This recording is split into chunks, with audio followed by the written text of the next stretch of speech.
జ్ఞానశక్తితో, ఉదాత్తమైన యుక్తితో విద్యార్థుల సందేహాలను నివృత్తి చేస్తూ వారి అభ్యున్నతిని ఆకాంక్షించే దివ్య చైతన్య స్ఫూర్తి గురువు అని, అందుకే గురువును దేవునితో పోలుస్తారని శ్రీకాకుళం ఎమ్మెల్యే గొండు శంకర్ అన్నారు. ఉపాధ్యాయ దినోత్సవ వేడుకలను శుక్రవారం ఘనంగా నిర్వహించారు.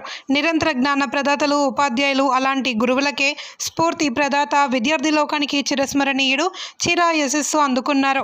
డాక్టర్ సర్వేపల్లి రాధాకృష్ణ అని చెప్పారు. సెప్టెంబర్ 5న ఆయన జయంతిని పురస్కరించుకుని గురు పూజోత్సవం, ఉపాధ్యాయ దినోత్సవం నిర్వహించుకుంటున్నామని, వేదసారం, ఉపనిషత్తుల ఉపదేశం, గౌతమ బుద్ధుడి ఆలోచనలు, భగవద్గీత సారాంశం, వీటి ఆధారంగా జాతీయ జీవన విధానాన్ని రూపొందించుకోవాలి అని సూచించారు. ప్రాజెక్ట్స్ కూడా మనం పెద్ద ఎత్తున అమలు చేయడం జరుగుతుంది.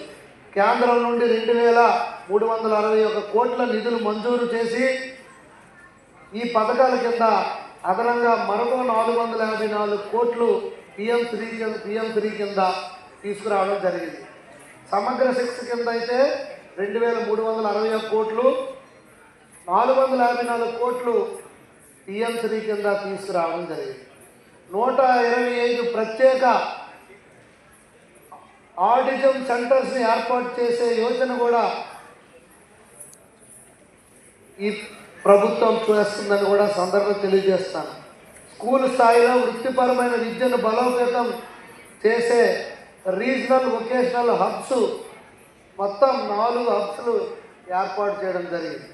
అలాగే గ్రీన్ పాస్పోర్ట్ ప్రోగ్రామ్స్, ప్రతి విద్యార్థికి ఒక మొక్క నాటడం, పర్యావరణ పరిరక్షణలో స్కూళ్ళ ఉపాధ్యాయుల భాగస్వామ్యం చేయడం కూడా జరిగింది. అలాగే షైనింగ్ స్టార్స్ అవార్డ్స్, ఎస్ఎస్సి ఇంటర్లో ప్రతిభ చూపిన విద్యార్థులకు అవార్డులు, విద్యార్థులు వెనుక ఉన్న ఉపాధ్యాయుల కృషికి గుర్తింపు. అలాగే ఇన్ఫ్రా అప్డేట్ అండ్ ట్రైనింగ్, కేంద్రం ఏపీ మోడల్కు మద్దతుగా 167.46 కోట్లతో ఐసీటీ ల్యాబులు, స్మార్ట్ క్లాస్ రూములు, సైన్స్ ల్యాబ్ల ఏర్పాట్లకు నిధులు కల్పించింది. డైట్ను కూడా సెంటర్ ఆఫ్ ఎక్సలెన్స్గా అభివృద్ధి చేస్తుంది 43.23 కోట్లతో. అలాగే ట్రైబల్ విద్యార్థుల కోసం హాస్టల్స్ నిర్మాణ కార్యక్రమాలు అమల్లో ఉన్నాయి.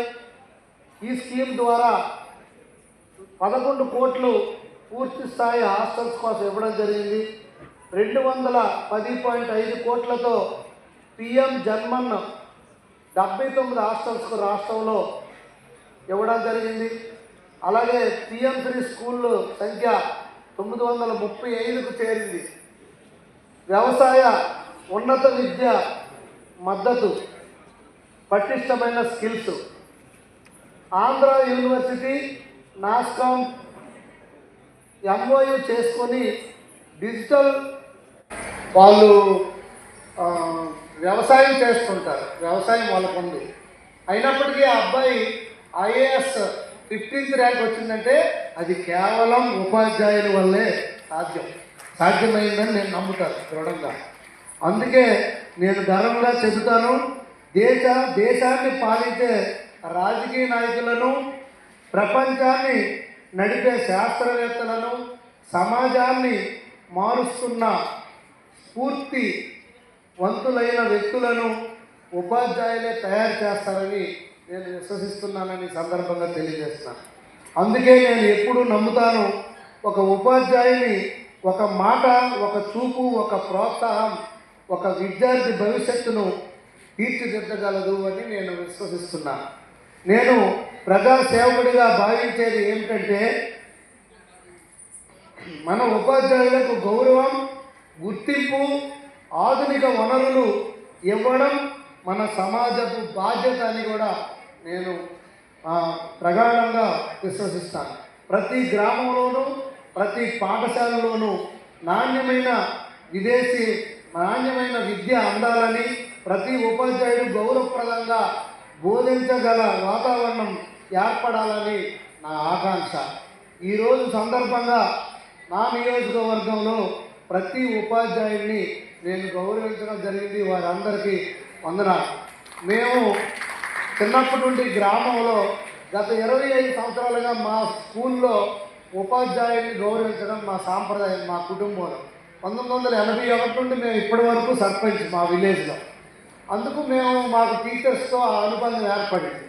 దాన్ని మా ఫాదర్ ఎంపీపీ అయిన తర్వాత మేము మండల లెవెల్లో టీచర్స్ అందరినీ సన్మానించి ఆ సంవత్సరం రిటైర్డ్ అయిన టీచర్స్కి సత్కరించడం జరిగేది. లాస్ట్ 4 ఇయర్స్గా నేను అది కాన్స్టిట్యున్సీకి విస్తరించి అన్ని స్కూల్స్లో, private schools, government schools, including colleges అన్నీ కలిపి దాదాపుగా 4600 మంది టీచర్స్ నిన్న మేము ప్రతి ఒక్క టీచర్ని సత్కరించడం జరిగింది. ఆయా విలేజ్ లీడర్స్, క్యాడరు అంతా వెళ్ళి ఆ టీచర్స్కి మేము సన్మానం చేయడం జరిగింది. ఎందుకంటే ఈ సంస్కృతి సాంప్రదాయాన్ని మనం ఇప్పుడు ఉన్న యువతరానికి కానీ భావితరాలకు కానీ మనం అందించాల్సిన బాధ్యత ఒక పౌరుడిగా నా పైన కూడా ఉందని నేను తెలియజేసుకుంటూ, నా యొక్క అనుభవపూర్వకంగా కూడా నేను కొన్ని పొందిన అనుభూతుల ప్రకారం గురువు, అందుకే గురువు దైవ సమానం అన్నాం, ఆచార్య దేవోభవ అన్నారు. అలాగే వైద్య వృత్తి, అలాగే ఉపాధ్యాయ వృత్తి, దీనికి ఏది సాటి రాదు. వైద్యం నారాయణ హరి అని. తల్లికి వందనం పథకం ప్రతి విద్యార్థికి వార్షికంగా 13,000 రూపాయలు ఎంతమంది పిల్లలు ఉంటే అంతమందికి వేస్తూ 2,000 ప్రత్యేకంగా స్కూల్ హైజీన్ కోసం, వసతి సదుపాయాల కోసం ఇవ్వడం జరిగింది. ఇది 67 లక్షల విద్యార్థులకు, 43 లక్షల మంది తల్లిదండ్రులకు రాష్ట్ర వ్యాప్తంగా లబ్ధి చేకూరింది. మోడల్ ప్రాథమిక పాఠశాలలు 1 క్లాస్ 1 టీచర్ విధానానికి అనుగుణంగా 9,600 మోడల్ ప్రైమరీ స్కూల్స్ ఏర్పాటు చేసి ప్రతి తరగతికి ప్రత్యేక ఉపాధ్యాయుడు ఉండేలా చర్యలు తీసుకోవడం జరిగింది.